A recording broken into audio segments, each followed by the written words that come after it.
Hello everyone, topic start करने के पहले एक छोटा सा इंस्ट्रक्शन। एसएससी जेई के लिए बेस्ट बुक्स और टेस्ट सीरीज का लिंक मैंने डिस्क्रिप्शन में दे दिया है, प्लीज़ चेक इट। अब हम टॉपिक स्टार्ट करते हैं। तो आज हम बात करने वाले हैं parallel operation of DC generator. तो पहले हम शंट जनरेटर देखेंगे, जो कि सबसे ज़्यादा इंपॉर्टेंट होता है हमारा शंट जनरेटर। कुछ कंडीशन होती है पैरेलल ऑपरेशन, अगर आप दो या दो से अधिक डीसी जनरेटर को पैरेलल में कनेक्ट करना चाहते हैं तो कुछ कंडीशन आपको सेटिस्फाई कराना पड़ेगा, तभी जाके पैरेलल ऑपरेशन पॉसिबल होगा। उसके पहले देखिए क्यों करते हैं पैरेलल ऑपरेशन, वो हम देख लेते हैं। कई बार आपको 5 नंबर के क्वेश्चन में आ जाता है मेंस में, क्यों करते हैं हम और कंडीशन क्या है। तो why parallel operation and what are the condition need to be satisfied for the parallel operation of DC generator. तो पहला देखिए पैरेलल ऑपरेशन हम क्यों करते हैं, तो उसके 4 या 5 कुछ रीजन होते हैं, इसलिए हम करते हैं पैरेलल ऑपरेशन। क्या होता है देखिए, जब भी स्मॉल लोड है, यानी कि आपके सिस्टम में लोड ज़्यादा नहीं है, लाइटली लोडेड है, तब तो छोटे मोटे जनरेटर से आपका काम चल जाता है। लेकिन जैसे जैसे लोड बढ़ता है तब आपको क्या करना पड़ता है, या तो लार्ज जनरेटर यूज़ करना पड़ता है, या फिर आपको क्या करना पड़ता है, बहुत सारे जनरेटर को आप पैरेलली कनेक्ट कर देते हैं। उसका कुछ बेनिफिट है, वो मैं अभी डिस्कस कर रही हूँ। देखिए और क्या होता है, एफिशिएंसी बढ़ जाती है। एफिशिएंसी क्यों बढ़ती है, क्योंकि एक जनरेटर हमेशा अपना बेस्ट परफॉर्म करता है, बेस्ट देता है कब, उसके फुल लोड कंडीशन में या फिर near to the full load अगर वो होगा तब वो अपना बेस्ट देगा, एफिशिएंसी अच्छी होगी। तो इसीलिए क्या किया जाता है, जैसे जैसे लोड बढ़ता है वैसे वैसे आपको क्या करना होता है, पैरेलल ऑपरेशन परफॉर्म करना होता है ताकि एफिशिएंसी बढ़े। तो पहला पॉइंट आपको लिखना है इसमें, क्यों हम पैरेलल ऑपरेशन परफॉर्म करते हैं और what are the benefits of parallel operation. Why parallel operation, ठीक है, या फिर स्लैश में आप डालिएगा advantages of performing parallel operation.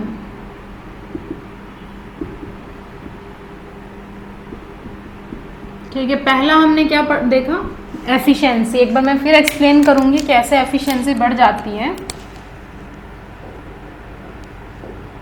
First, efficiency is increased. ये पहला एडवांटेज होता है या एस्पेक्ट होता है हमारे पैरेलल ऑपरेशन करने का। क्योंकि क्या होता है, हमारा जो जनरेटर है डीसी जनरेटर, जो डीसी जनरेटर है परफॉर्म बेस्ट और very well at the full load और near to the full load. ठीक है, near to the full load या फिर फुल लोड में अपना बेस्ट परफॉर्म करता है। कोई भी डीसी जनरेटर हो हमेशा अपने फुल्ली लोडेड अगर होगा तो वो अपना बेस्ट देगा। और जब हमारा लाइटली लोडेड होता है, when system is operated at light load,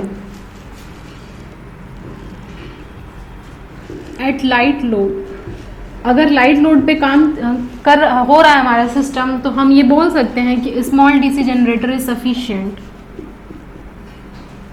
small DC generator is sufficient और आर सफिशिएंट, कुछ भी बोलिए, सफिशिएंट हो जाता है हमारे सिस्टम में, उतनी रिक्वायरमेंट नहीं होती है। लेकिन जैसे जैसे लोड हम इंक्रीज करते हैं, व्हेन लोड इज इंक्रीज्ड और व्हेन लोड इंक्रीजेस, तब हमारा क्या होता है, तब हमारा लार्ज डीसी जनरेटर की रिक्वायरमेंट होती है। और हम बोल सकते हैं various DC generators are connected in parallel में कनेक्ट किया जाता है in order to improve the efficiency improve करने के लिए मैं बोल सकती हूँ कि हमारा क्या है, डीसी जनरेटर को पैरेलल में ऑपरेट कराया जाता है। ठीक है, तो ये पहला हमारा एडवांटेज है वाई पैरेलल ऑपरेशन और एडवांटेज ऑफ पैरेलल ऑपरेशन। देखिए ये तो हो गया हमारा एफिशिएंसी इंक्रीज हो जाता है, और कुछ एस्पेक्ट हैं इसके क्यों हम परफॉर्म करते हैं। तो सेकेंड पॉइंट देखिए आप, maintenance maintenance and repair. Second point आप देखिए, मेंटेनेंस एंड रिपेयर। तो क्या होता है, अगर सिस्टम में बहुत सारे डीसी जनरेटर कनेक्टेड हैं और मेंटेनेंस तो हमारा किसी भी मशीन हो, चाहे वो जनरेटर हो या मोटर हो, मेंटेनेंस और रिपेयर बहुत ज़रूरी है ताकि वो फेल ना हो, फेलियर से बचे, मतलब पूरा अपना बेस्ट दे, बीच में कहीं भी उसका ब्रेक डाउन ना हो जाए। इसकी वजह से हम लोगों को मेंटेनेंस प्रॉपर टाइमली करना पड़ता है। तो क्या होगा, अगर हम एक जनरेटर कनेक्ट किए हैं और उसको भी हटा देंगे तो हमारा सिस्टम क्या हो जाएगा, इंटरप्ट हो जाएगा। तो इसीलिए अगर हमने बहुत सारा जनरेटर को पैरेलली कनेक्ट किए हैं तो हम रिक्वायरमेंट के हिसाब से एक एक करके मेंटेनेंस कर सकते हैं ताकि हमारा बीच में इंटरप्ट ना हो जाए। तो हम ये बोल सकते हैं, maintenance is very essential for any machine. So in order to avoid interruption, the maintenance and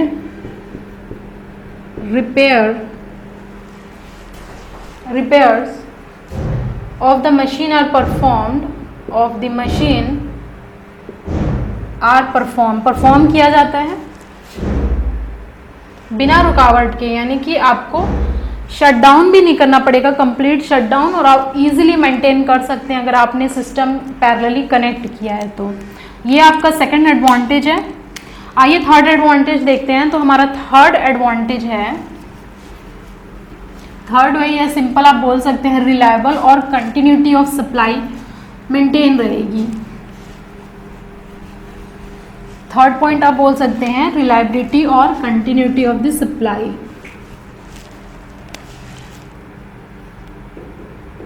reliability से आप क्या समझते हैं? रिलायबल है यानी कि कंटिन्यू है हमारा सप्लाई, कहीं भी इंटरप्शन नहीं हुआ है। तो थर्ड पॉइंट आप लिख सकते हैं। थर्ड पॉइंट में आप लिखिएगा, the continuity of supply can be easily maintained by using parallel operation of DC generator. Reliable है हमारा सिस्टम, कंटिन्यूटी मेंटेन है। अगर आपको पर्टिकुलर टाइम में किसी का रिपेयर करना हो या फिर सब कुछ कंप्लीट शटडाउन करने की रिक्वायरमेंट नहीं है आपको, सिर्फ आप क्या करेंगे, कुछ को ले लेंगे और अपना रिपेयर मेंटेन करके फिर वापस से लगा देंगे, और इस तरीके से हमारा क्या होगा, कंटिन्यूटी ऑफ सप्लाई मेंटेन रहेगी। ये हमारा थर्ड पॉइंट है। फोर्थ पॉइंट में हमारा क्या है, एडिशन और additional generator can be connected, और मैं बोल सकती हूँ additional demand is fulfilled according to the requirement, यानी कि रिक्वायरमेंट के हिसाब से आप एडिशनल भी कनेक्ट कर सकते हैं। यानी कि अगर आपका डिमांड बढ़ते जा रहा है, लोड बढ़ते जा रहा है, वैसे ही आप सिस्टम में कनेक्टेड किए हैं पैरेलली, तो आप धीरे धीरे सिस्टम को और बढ़ा सकते हैं, एक्सपेंड कर सकते हैं। ये चीज़ हमने ट्रांसफार्मर में भी देखा था, ट्रांसफार्मर का भी पैरेलल ऑपरेशन परफॉर्म किया जाता है। यहाँ पर भी हमारे डीसी जनरेटर को पैरेलली कनेक्ट किया जाता है in order to improve the efficiency of the machine, in order to maintain the continuity of the supply, in order to maintenance and repair, and fourth one is the in order to increase the additional demand, or in order to meet the additional demand of the load, ये हमारे होते हैं 4 special advantage of the DC generator, क्यों हम parallel में connect करते हैं। अब आइए देखते हैं कंडीशन क्या है। फर्स्ट, सेकंड, थर्ड, फोर्थ आपको लिखना पड़ेगा। अब हम कंडीशन देखेंगे तो डायरेक्ट कई बार आपको क्वेश्चन बोलता है, explain the condition of parallel operation of DC generator, या फिर अगर आप एमसीक्यूज देख रहे हैं तो एमसीक्यूज क्वेश्चन में भी स्टेटमेंट कंडीशन पूछता है, डायरेक्ट कंडीशन दे देगा और पूछेगा ये करेक्ट है या नहीं है।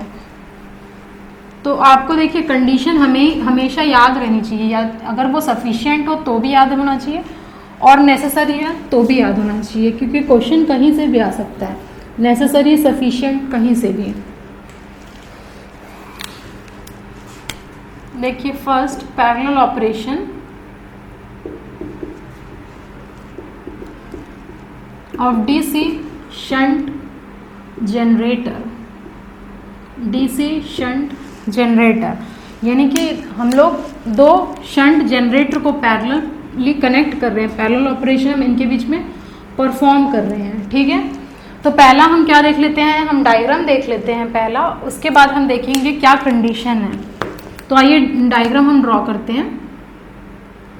ये देखिए, ये पहले जनरेटर के लिए हमारा आर्मेचर हो जाएगा, ये हमारा हो जाएगा फील्ड। ठीक है, ये पहला जनरेटर हो गया।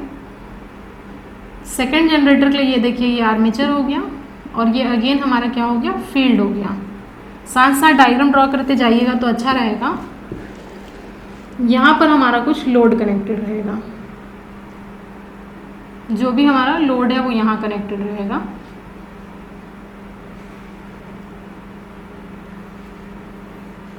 ठीक है, यहाँ पर एक आपको बस बार बनाना पड़ेगा। यहाँ स्विच लगाइए। ठीक है,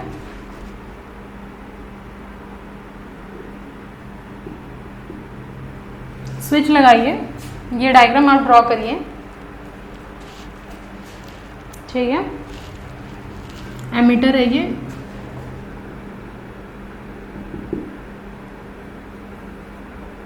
ये वोल्टमीटर, ये आपका स्विच है, इसको भी आप अच्छे से मार्क कर लीजिए।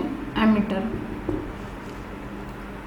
ये आपका हो जाएगा आर्मेचर E1 E2। ठीक है, और ये हमारा क्या हो जाएगा, लोड हो जाएगा। ये हमारा शंट फील्ड है, शंट फील्ड है, दिस इज द लोड। तो अगर आपको डायग्राम बोले तो देखिए, बिना डायग्राम किए हुए, बिना आप एक्सप्लेन या पॉइंट लिखेंगे तो उसका ज़्यादा कोई आपको बेनिफिट मिलेगा नहीं, क्योंकि थ्योरी क्वेश्चन देखते साथ आपको डायग्राम की रिक्वायरमेंट मस्ट होती है। मेंस के लिए बहुत इंपॉर्टेंट है डायग्राम। सिंपल सा डायग्राम में देखिए, दो डीसी शंट जनरेटर है, मैंने पैरेलली कनेक्ट कर दिया है स्विच के थ्रू। ये स्विच हमारा हो गया, एमीटर हो गया, वोल्टमीटर, एमीटर। तो ये हमारा क्या हो जाएगा, कनेक्शन पूरे डायग्राम का। अब जब देखिए, जब आप डीसी शंट जनरेटर का कैरेक्टरिस्टिक देखेंगे तो यहाँ पर हम लोग देख रहे थे, देखिए वोल्टेज एट अ पर्टिकुलर हम लोग क्या ले रहे हैं, देखिए यहाँ पर हमारा E है। स्लाइटली ड्रूपिंग कैरेक्टरिस्टिक्स आपको देखने को मिल रहा था आपके डीसी शंट जनरेटर के लिए। ये हमारा हो जा रहा था लोड करंट। ठीक है, लोड करंट। अगर हम दो जनरेटर ले रहे हैं, देखिए ये दो जनरेटर का कैरेक्टरिस्टिक्स मैंने शो किया हुआ है। अगर किसी पर्टिकुलर टर्मिनल वोल्टेज पे हम देखेंगे, देखिए at a particular terminal voltage, यहाँ पर ये पॉइंट है सेम टर्मिनल वोल्टेज। अगर मैं सेम टर्मिनल वोल्टेज पे ले रही हूँ तो हमारा स्लाइटली ड्रूपिंग कैरेक्टरिस्टिक्स देखिए। ठीक है, ये बिल्कुल इसको मैंने नीचे एक्सटेंड कर लिया है यहाँ हमारे एक्स एक्सिस में, और ये जनरेटर ए के लिए है, ये जनरेटर बी के लिए है। This is for the generator A, generator B. जब आपने एक्सटेंड किया, डाउनवर्ड शिफ्ट किया, तो आप देख रहे हैं ये जनरेटर बी का है, तो यहाँ पर हमारा करंट क्या हो जाएगा, देखिए IB करंट है। जनरेटर ए के लिए देखिए यहाँ पर टोटल हमारा IA करंट है। ठीक है ना, IA करंट कैरी करेगा, IA करंट कैरी करेगा। तो अब इससे आप कंक्लूजन क्या देख रहे हैं, देखिए जिसका ज़्यादा ड्रूपिंग कैरेक्टरिस्टिक्स है, देखिए इसके कंपेयर में ये वाला फिगर ज़्यादा ड्रूपिंग है। ड्रूपिंग अगर ज़्यादा है तो शेयरिंग कम है लोड का, और जिसका ड्रूपिंग कम है यहाँ पर लेस ड्रूपिंग, यहाँ पर मोर ड्रूपिंग, मोर ड्रूप है। तो हम बोलेंगे जिसका भी लेस ड्रूपिंग कैरेक्टरिस्टिक्स है वो देखिए लोड शेयर ज़्यादा कर रहा है। तो एक डीसी शंट जनरेटर के लिए मैं एक पॉइंट लिख सकती हूँ, the generator in the sense DC shunt generator की मैं बात कर रही हूँ, the generator having more drooping characteristics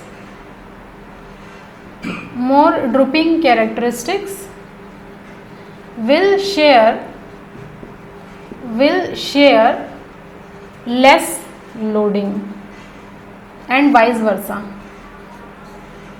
ठीक है, and vice versa। यानी कि जिसका ज़्यादा ड्रूपिंग कैरेक्टरिस्टिक्स है वो लोड को कम शेयर कर रहा है, जिसका ड्रूपिंग कम है वो लोड को ज़्यादा शेयर कर रहा है।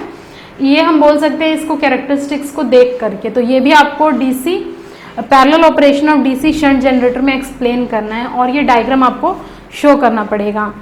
नेक्स्ट हम इम्पॉर्टेंट कंडीशन देखेंगे क्या सेटिस्फाई करनी चाहिए। इसी के नीचे आप लिखिएगा conditions to be satisfied for parallel operation.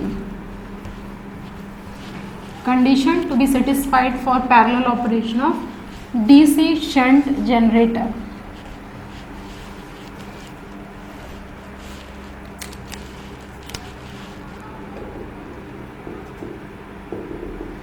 Condition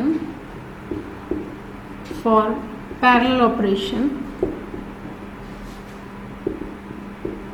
of DC shunt generator। तो हमेशा आपको DC शंट जनरेटर के बारे में ही ज़्यादा पूछता है, क्योंकि पैरेलल ऑपरेशन के लिए DC शंट जनरेटर ही प्रेफर हम ज़्यादा करते हैं, क्योंकि इसका क्या होता है टर्मिनल वोल्टेज भी ऑलमोस्ट कांस्टेंट होता है। पहला हमेशा कंडीशन क्या है हमारा, अगर दो जनरेटर को आप पैरेलली कनेक्ट कर रहे हैं तो दोनों का ही टर्मिनल वोल्टेज क्या होना चाहिए, सेम होना चाहिए। तो मैं बोलूँगी the terminal voltage of both the generator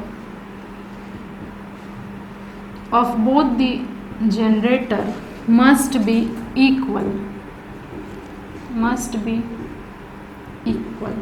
equal होता है, होना चाहिए, ठीक है, होना चाहिए। The terminal voltage of both the generator must be equal. और आप बोल सकते हैं to make equal voltage you have to vary और we have to vary the field current को वेरी करके आप टर्मिनल वोल्टेज को कांस्टेंट मेंटेन कर सकते हैं। और अगर हमारा जो वोल्ट मीटर कनेक्टेड था वो ज़ीरो रीडिंग शो करता है, if the volt meter read zero reading, तब बताइए क्या हो जाएगा, ज़ीरो रीडिंग, तब हम ये बोलेंगे कि both the generator are at same potential. ठीक है, दोनों ही जनरेटर हमारे क्या हो जाएंगे, बोथ दी जनरेटर, आप बड़ा कैपिटल लिख लीजिए, आर एट सेम पोटेंशियल पे होंगे। ये पहली कंडीशन होती है अगर आप पैरेलल ऑपरेशन में दो जनरेटर को कनेक्ट कर रहे हैं। ठीक है, this is the first condition. Second condition क्या है, देखिए जो पोलैरिटी है इनकमिंग जनरेटर की, जो पोलैरिटी है हमारे इनकमिंग जनरेटर की must be same as the existing generator।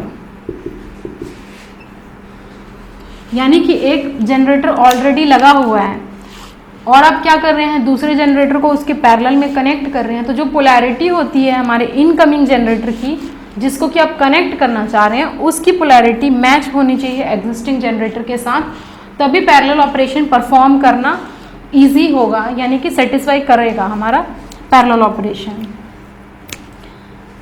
Third condition क्या है, इसमें आप मार्क कर लीजिए, terminal voltage must be equal, ठीक है, and polarity must be same. Third condition क्या होता है, देखिए प्रैक्टिकली जो हमारा होता है टर्मिनल वोल्टेज, प्रैक्टिकली जो होता है terminal voltage, practical EMF is little adjusted more than the existing generator, to avoid motoring operation।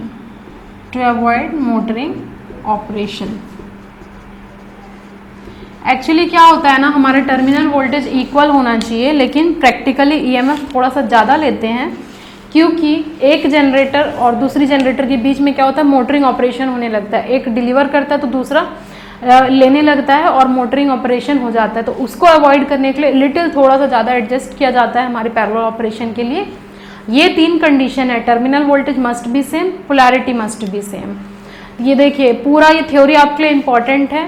Condition direct पूछता है। मेंस के अगर आप पढ़ रहे हैं तो पूरा डायग्राम के साथ साथ आपको ये कैरेक्टरिस्टिक्स भी ड्रॉ करने हैं और आपको एक्सप्लेन करना है the generator having more dropping characteristics will share less load and vice versa, और ये कंडीशन आपको एक्सप्लेन करनी है। प्लस आप एडवांटेज क्या है पैरेलल ऑपरेशन का वो भी आपको बताना है, तो इसको प्रैक्टिस करिए अच्छे से। Thank you everyone for watching this video till end. If you like this video, share with your friends and subscribe this channel. Don't forget to press the bell icon button to get further updates. और अगर आप हमारे Telegram channel से जुड़ना चाहते हैं तो उसका भी लिंक मैंने डिस्क्रिप्शन और फर्स्ट कमेंट में दे दिया है, please check it. SSC JEE के लिए बेस्ट बुक्स और टेस्ट सीरीज का भी लिंक मैंने डिस्क्रिप्शन में दे दिया है। Thank you very much, see you soon in the next video.